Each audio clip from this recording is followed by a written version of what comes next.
ఈరోజు మనం మహాభారతంలో one of the greatest warrior గురించి డిస్కస్ చేయబోతున్నాం. సో ఈ వారియర్ ఎంత గొప్ప అంటే మన తాతల కాలం నుంచి లైక్ దానవీర సూరకర్ణ ఆ మూవీ నుంచి రీసెంట్గా వచ్చిన కల్కి వరకు ప్రతి ఒక్కరు ఆసమ్ ఫ్యాన్స్ అనమాట. So he has a separate fan club in whole Mahabharatam. So అలాంటి character that's none other than Karna. So కర్ణుడు గురించి చెప్పాలంటే ఫస్ట్ ఆఫ్ ఆల్ చాలా పెద్ద స్టోరీ మొత్తం మహాభారతంలో అవుతుంది.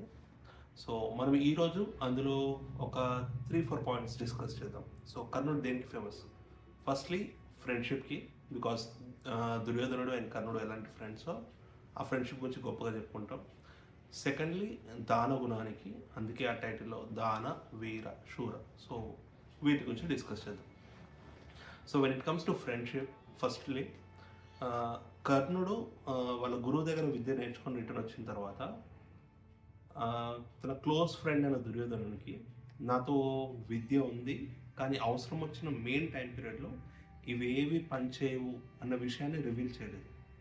So personally I feel like transparency అన్నది అక్కడ డెఫినెట్లీ మిస్సింగ్ అయింది. సో ఈ ట్రాన్స్పరెన్సీ ఓన్లీ కర్ణుని సైడ్ నుంచే కాదు, ఈవెన్ దుర్యోధను సైడ్ నుంచి కూడా మిస్ అయింది. ఎందుకంటే అడవుల్లో ఘోషయాత్ర జరుగుతుంది, అరణ్య పర్వంలో. ఘోషయాత్రలో దుర్యోధనుడు ఘోరాతి ఘోరంగా ఓడిపోతాడు అనమాట.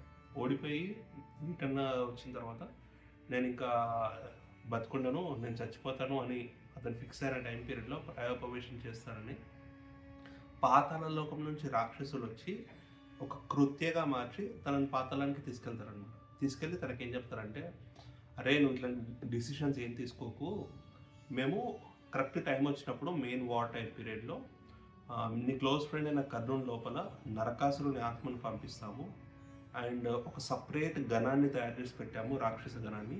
దాన్ని మీకు యుద్ధంలో పంపిస్తాము మీతో పాటు. సో మీరు వాళ్ళందరూ కలిసి వీళ్ళందరిని ఎదుర్కోవచ్చు. సో నువ్వు అర్జునుని స్కిల్ సెట్ చూసి భయపడాల్సిన అవసరం లేదు. సో ఈ పాతాళం నుంచి రిటర్న్ వచ్చిన తర్వాత దుర్యోధనుడు ఈ విషయాన్ని తన క్లోజ్ ఫ్రెండ్ అయిన కర్ణుతో షేర్ చేసుకోవడం అనమాట. సో ట్రాన్స్పరెన్సీ ఇట్ సైడే కాదు, ఇట్ సైడ్ కూడా మిస్ అయింది అనమాట. So they are not loyal to each other in their friendship. And friendship form అయిన గ్రౌండే రాంగ్ ఫస్ట్ ఆఫ్ ఆల్. ఎందుకంటే అవతల వాడు లోలో ఉన్నప్పుడు తన దగ్గర రాజ్యం లేదు అని అందరి ముందర ఉన్న ఫీలింగ్లో నువ్వు జస్ట్ తన పర్సనల్ గెయిన్ కోసం దుర్యోధనుడు వచ్చి నేను రాజ్యం ఇస్తాను, సో కర్ణుడు ఫైట్ చేయగలుగుతాడు అని చెప్పి ఒక రుణం ఏర్పడింది. ద గ్రాటిట్యూడ్ క్రియేట్ చేశాడు. ఆ గ్రాటిట్యూడ్కి రుణపడిపోయి ఈరోజు నేను నీకు మాట ఇస్తున్నాను, నువ్వు నా ఫ్రెండ్వి, నేను లైఫ్ లాంగ్ నేను నీకు ఎప్పుడు ఏం జరిగినా సరే, ఎలాంటి సిచ్యువేషన్ అయినా, any kind of war situation నేను నీ సైడే ఉంటా అని చెప్తాడు అనమాట. అందుకు ఎప్పుడు కర్ణుడు దుర్యోధనతో ఉంటాడు ఏం చేసినా సరే. ఇది ఫస్ట్ థింగ్, మనకు ఫ్రెండ్షిప్ ఎంత గొప్పదో అర్థమైపోయింది. సెకండ్లీ దానం. ఎప్పుడు చెప్పినా కర్ణుడు ద గ్రేటెస్ట్ దానం చేశాడు. సో బై బర్త్ వచ్చిన కవచకుండలాలు ఏవైతే ఉన్నాయో, the ear rings and the మొత్తం షీల్డ్ తీసి ఇచ్చేస్తారని ఏదైతే చెప్తామో అది ఇవ్వకూడదని first of all his own father సూర్యదేవుడు వచ్చి చెప్తాడు అనమాట. రేపు వచ్చి ఇంద్రుడు అడుగుతాడు, సో నువ్వు ఇవి తిరిగి ఇవ్వకు, ఇది నీకు యూజ్ అయితే వాట్ టైం పీరియడ్. కానీ నేను ఆల్రెడీ ఒక కండిషన్ పెట్టుకున్నాను, ఎవరిని వచ్చి పర్టికులర్ టైం పీరియడ్లో నన్ను ఇవ్వమని చెప్పి అడిగితే నేను అవి ఇచ్చేస్తా అంటాడు. సో దీనికి రీజన్ ఏంటంటే, ఎప్పుడైతే మనం ఇంతకుముందు డిస్కస్ చేసాం కదా, అడవిలో వీళ్ళందరూ ఓడిపోతారు, కర్ణుడు వీళ్ళందరూ ఓడిపోయి రిటర్న్ వెళ్ళిపోతారు అని చెప్పి, ఆ టైం పీరియడ్లో రిటర్న్ వచ్చాక ఒక పెద్ద విజయయాత్ర చేసి కర్ణుడు డిసిషన్ తీసుకుంటాడు అనమాట. అదేంటంటే, నేను ఈ రోజు నుంచి 3 కండిషన్స్ పెట్టుకుంటున్నాను. ఫస్ట్ కండిషన్, నా కాళ్ళు ఇంకొకరితో కడిగించుకోను. సెకండ్ కండిషన్, నేను ఏది వాటర్లో నీటిలో పుట్టిందని తినను. థర్డ్ కండిషన్, పర్టికులర్ నేను ఉపాసన చేసే సూర్యోపాసన చేసే టైం పీరియడ్లో ఎవరు నా దగ్గరకు వచ్చి ఏమన్నా అడిగినా నేను దానికి నో చెప్పకుండా ఇస్తాను. ఆ లాజిక్ని బేస్ చేసుకొని ఇంద్రుడేవాడు వచ్చి తన కవచకుండలు ఇవ్వని చెప్పి అడుగుతాడు అనమాట. అది కూడా మొత్తం సెల్ఫ్లెస్ సర్వీస్ లాగా ఓకే దానం అని ఇవ్వడు, మళ్ళీ దానికి రిటర్న్ కింద శక్తి అస్త్రాన్ని తీసుకొని ఇస్తాడని. సో ఇది డీల్, ఇది దానం కాదు, నా పర్సనల్ ఒపీనియన్. బికాస్ దానం అంటే నువ్వు ఇచ్చి మర్చిపోవాలి, దానికోసం ఏమొస్తుందో కూడా ఆలోచించుకోకూడదు. కానీ నువ్వు ఇంకొకటి వస్తుంది అని ఆలోచించిన మైండ్ సెట్లోనే, ఆ బేసిక్ గ్రౌండ్ రూట్లోనే ప్రాబ్లం ఉందన్నమాట. సో అది దానం కింద మనం కన్సిడర్ చేయలేము. కర్ణుడు దానాలు చేశాడు, బట్ ఇది గ్రేటెస్ట్ దానం అయితే కాదు.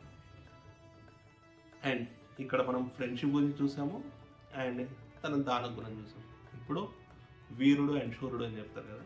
సో లిస్ట్ ఆఫ్ ఈవెంట్స్ కర్ణుడు ఎప్పుడెప్పుడు వార్ మూమెంట్స్ వచ్చాయి, ఎలా పర్ఫామ్ చేశాడో చూపి. బికాస్ తన ఈజ్ అండ్ క్షత్రియునిలా ప్రూవ్ చేసుకోవాలనుకున్నాడు ఫస్ట్ నుంచి. సో ఆ వర్క్లో హీజ్ వర్క్ ఎక్స్పీరియన్స్ బేస్ మీద తనకు ఆ టైటిల్ ఇచ్చలో తెలుస్తుంది కాబట్టి విల్ డిస్కస్. సో ఫస్ట్ తన గ్రాడ్యుయేషన్ సెరమనీ అయిపోయిన తర్వాత అర్జున్తో ఆ డిస్కషన్, వీళ్ళ ఫ్రెండ్షిప్ ఫామ్ అయిన తర్వాత ఫస్ట్ టైం ద్రుపదుని మీదకి ద్రోణాచార్యులు పంపిస్తారనమాట, ద్రుపదుని ఓడించమని. కర్ణుడు, దుర్యోధనుడు అండ్ దుర్యోధనుడి సైన్యం అందరూ ఓడిపోయి పారిపోయి వస్తారు.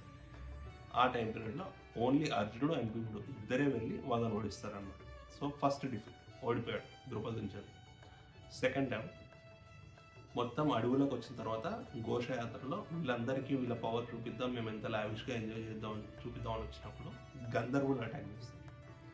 అప్పుడు ఓడిపోతాడు, ఫ్రెండ్ని మధ్యలోనే వదిలేసి పారిపోతాడు. సెకండ్ డిఫీట్, గంధర్వులతో ఓడిపోతాడు. థర్డ్ టైం వీళ్ళందరూ ఎప్పుడైతే విరాటపురంలో 13 years అక్కడ ఉండిపోతారో ఆ రిటర్న్ వాళ్ళ మీద ఉత్తర గోగ్రహణ యాత్ర అని చెప్పి అటాక్ చేస్తారు. మొత్తం భీష్ముడు, దుర్యోధనుడు అందరు వీళ్ళంతా వారియర్స్ విత్ ఆర్మీ అందరు కలిసి ఒక్క అర్జునుడి మీద అటాక్ చేస్తారు. కానీ ఈ ఒక్క అర్జునుడు మొత్తం అందరు అతిరథ మహారథులు అందరినీ విత్ ఆర్మీస్తో సహా ఓడించి పంపించేస్తాడు రిటర్న్. Third defeat. ఫైనల్లీ ఇంకా ఆప్షన్ లేదు, వార్లోకి రావాలి. సో కురుక్షేత్ర వార్ స్టార్ట్ అవుతుంది. వార్ స్టార్ట్ అయిన తర్వాత భీమునితో ఓడిపోతాడు, నకులునితో ఓడిపోతాడు. అభిమన్యుడు 16 years పిల్లగాడిని ఓడిపోయి గెలవలేక వెనకాల నుంచి ఫైట్ చేసి మరీ చంపేస్తారనమాట. లాస్ట్లీ అర్జునుడి చేతిలో వచ్చి చచ్చిపోతాడు. So whole experience of his life టైంలో ఎప్పుడు చూసినా కూడా మనకు ఒక మెయిన్ కాన్సెప్ట్ కనిపిస్తుంది. ఎప్పుడు కర్ణుడు నేను 1-on-1 ఫైట్ చేస్తా, నాతో ఫైట్ చేయని చెప్పి చెప్తాడు. కానీ ఎప్పుడు నేను టీంలో ఫైట్ చేస్తా, మొత్తం టీం తీసుకెళ్తా అన్నాడు. That's main lacking of his skill set అనమాట. అండ్ 1-on-1 టైం పీరియడ్ వచ్చినప్పుడు కూడా లాస్ట్లో విక్టింగ్ కార్డ్ ప్లే చేస్తాడు. నేను కింద ఉన్నాను, నువ్వు నన్ను చంపకూడదు అని. అందుకే కృష్ణుడు మొత్తం డీటెయిల్స్ చెప్తాడు. అబ్బా నీకు ఇప్పుడు గుర్తొచ్చిందా, నువ్వు ధర్మం గురించి తెలుసుకున్నావు అంతే, కానీ ధర్మాన్ని నీ లైఫ్లో ఎప్పుడు పాటించలేదు. చిన్నగా ఉన్నప్పుడు వీళ్ళందరూ కలిసి భీముని చంపాలనుకున్నారు, నువ్వు వాళ్ళ టీంలోనే ఉన్నావు, కానీ నువ్వు ఎప్పుడు ఇది రాంగ్ అని చెప్పలేదు. ద్రౌపది మాతను ఇన్సల్ట్ చేసినప్పుడు నువ్వు అక్కడే ఉన్నావు, నువ్వే ఫస్ట్ ఆఫ్ ఆల్ దానికి మెయిన్ కాజ్ అనడానికి. అప్పుడు కూడా నువ్వు వీళ్ళ సైడ్ లేవు. థర్డ్లీ అడవుల్లో వీళ్ళు ఉన్నప్పుడు సాడిస్టిక్ ఫీలింగ్లో వాళ్ళ దగ్గరకు వచ్చి మీ ఎంటర్టైన్మెంట్ని ప్రూవ్ చేసుకుందాం అనుకున్నావు. అప్పుడు నీకు ధర్మం గుర్తురాలేదు. వీళ్ళందరూ అడవుల్లో మొత్తం అయిపోయిన విరాటపురంలో అటాక్ చేసినప్పుడు దానికి కూడా మెయిన్ రీజన్ నువ్వు ఉన్నావు. అప్పుడు కూడా నువ్వు రియాక్ట్ అవ్వలేదు. నెగోషియేషన్స్ చేద్దామన్నప్పుడు దుర్యోధనుని ఒప్పుకోకుండా మధ్యలో ఇంటరప్ట్ చేసి నేనున్నాను నువ్వేం భయపడకనే ఫాల్స్ హోప్స్ ఇచ్చింది. అప్పుడు కూడా నువ్వే, అప్పుడు కూడా ధర్మాన్ని పాటించావు.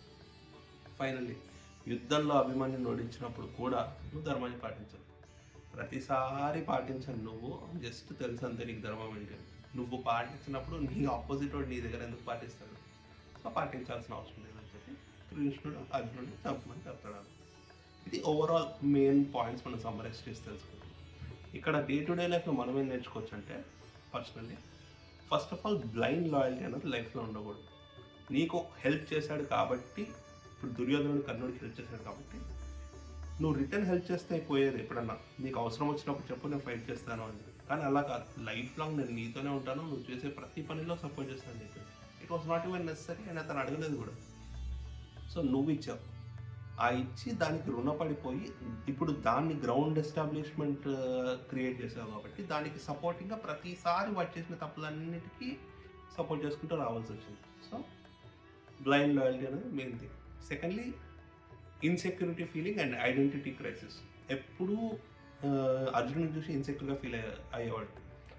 సో నేను అర్జునుడి కంటే గొప్పవాడిని, నన్ను వ్యాలిడేట్ చేయాలి అవతల వాళ్ళు, నేను గ్రేట్ వారియర్ అని, అర్జునుడి కానీ ఈక్వల్ కంపీట్ అని అందరూ ప్రూవ్ చేయాలి, అందరు దాని గురించి మాట్లాడాలి, నన్ను అగ్రీ చేయాలి, వ్యాలిడేషన్ కావాలి. బట్ అర్జునుడు తన లైఫ్ మొత్తంలో ఇంకొకరిని ఎప్పుడు వ్యాలిడేషన్ కోసం అడగలేదు, ద్రోణుని అడగలేదు, కృష్ణుని అడగలేదు, ఎవరిని వ్యాలిడేషన్ కోసం అడగలేదు. తన బెస్ట్ ఏదో తను ఇచ్చాడు, వచ్చిన దాంతో ఇంకా ఇంప్రూవ్ చేసుకుంటూ వెళ్ళాడు, కానీ ఎప్పుడు అడగలేదు. బట్ ఆల్వేస్ వ్యాలిడేషన్ కోసం చూసేవాడు కర్ణుడు. నేను గొప్పవాడిని చెప్తూనే ఉంటాడు, నేను గొప్పవాడిని చెప్తూనే ఉంటాడు ప్రతి టైం. దాన్ని మళ్ళీ ఫాల్స్ హోప్ కింద దుర్యోధనునికి క్రియేట్ చేస్తుంటాడు. అది ఫీల్ అయ్యి దుర్యోధనుడు మళ్ళీ కర్ణునికి ప్రతిసారి చెప్తుంటాడు అనమాట, నువ్వు ఉన్నంత వరకు నాకేం కాదు అని చెప్పి. అది second. So firstly blind loyalty, and secondly insecure feeling and validation కోసం ఎదురు చూడడం, యాక్సెప్టెన్స్ తీసుకోకపోవడం, సో మెనీ థింగ్స్ అనమాట. And when it comes to the final 1-on-1 war, ఎప్పుడు ఫస్ట్ నుంచి చెప్పినా కూడా 1-on-1 వార్ కావాలంటాడు, కానీ ఒక టీమ్ స్పిరిట్ అంటూ ఉండదు. He's a warrior like a సోల్జర్కి ఉండాల్సిన మెయిన్ క్వాలిటీయే ఒక టీం వర్క్ అన్నది. నీ అవతలకి ఏమన్నా చెడితే you should stand there. But నువ్వు ఘోషయాత్రలో వదిలేసి పారిపోయిన దగ్గరే నీ టీమ్ స్కిల్స్ ఏంటో తెలిసిపోయాయి. So lacking of team skills అనమాట. సో ఓవరాల్ మనం డే టు డే లైఫ్లో ఏం అర్థం చేసుకోవాలి అంటే, మనం ఒకరితో ఫ్రెండ్షిప్ చేసేటప్పుడు మన లిమిట్ ఏంటో మనం అర్థం చేసుకోవాలి. ఓకే, ఈరోజు వీడికి నేను తోడుగా ఉన్నాను, కానీ ఎప్పటిదాకా వీడికి నేను తోడుగా ఉంటాను irrespective of any condition? Definitely not. Because once you change the path of dharma and you move to the adharma, sorry boss, I'm not with you anymore. ఆ క్లారిటీ మనకుంటే you will be in safe zone. వాడు ఏం చేసినా నేను వాడితోనే ఉంటా అంటే that's the main problem. ఆ సాంగత్య దోషం, being on the wrong side, will become the root cause of all the other problems which happens in your life. So ఇది నాకు అర్థమైన సింపుల్ పాయింట్. అండ్ కర్నూలు లైఫ్లో ఇంకా డీటెయిల్డ్గా స్టోరీ ఫస్ట్ నుంచి లాస్ట్ వరకు కర్నూలు లైఫ్ ఏమవుతుందో తెలుసుకోవాలనుకున్నా, లేకుంటే ఒక పర్టికులర్ సిచ్యువేషన్లో కర్ణుడికి అలా జరిగినందుకు ఇవన్నీ చేయాల్సి వచ్చింది అన్నట్లా ఏదైనా సిచ్యువేషన్ మీరు ఫీల్ అయినా, ఏదైనా తెలుసుకోవాలనుకున్నా దాన్ని కామెంట్ చేయండి. డెఫినెట్గా దాని గురించి మనం ఫర్దర్లీ డిస్కస్ చేద్దాం. And I don't have any hard feelings for Karna. Is a great warrior. Only thing is he was on the wrong side. ఆ అధర్మ సైడ్ ఉన్నందుకు ఇవన్నీ జరగాల్సి వచ్చింది. That's what I feel. అంతేకాని కర్ణుడు నిజంగా గ్రేట్ వారియర్. రైట్ పాత్లో ఉంటే ఇంకా ఎక్స్ట్రీమ్ పర్సన్ అయ్యేవాడు అనమాట. నిజంగానే అర్జునుని బీట్ చేసే వాడేమో రైట్ పాత్లో ఉండింటే. But being on the wrong path we can't expect that. So next time ఇంకొక వండర్ఫుల్ కంటెంట్తో కలుద్దాం. అప్పటిదాకా please stay tune to Prachodaya YouTube channel. Thank you all.